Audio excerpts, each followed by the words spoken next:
All right, so now we can talk about some of the, you know, this coffee place here, Starbucks. So if you're in the coffee business, you've got the social pressure to pay tax rather than the tax law forcing you. But with Apple, it's harder to put social pressure on Apple's iPhones. Why are you going to boycott buying an iPhone? Well, maybe you can, but you only buy it once every 2 years. So that boycott is not very effective. Whereas coffee you're buying every day, you suddenly go to a competitor, then Starbucks can feel the heat immediately within 24 hours. So from industry to industry, there are different pressures, whether it comes from the government or the social pressure.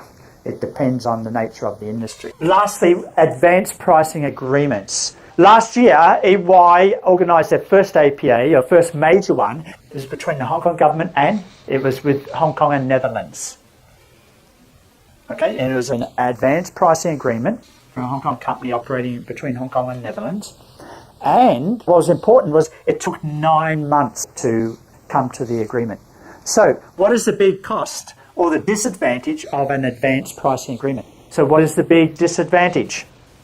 Time, time, administration, okay? So the time and cost involved in arriving at the agreement. So just keep that in mind. China has advanced pricing agreement arrangements also, okay? So they're there, and if your company is large enough, then this is a worthwhile thing to be involved in. Once you get the agreement in place, then you're going to minimise any risk of tax audit post-transaction. And that's the only reason why you want to go into an APA.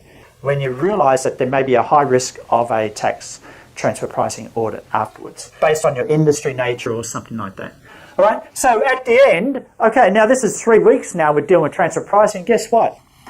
Like what Brian talked about tonight was a breath of fresh air, because Brian didn't talk about compliance so much.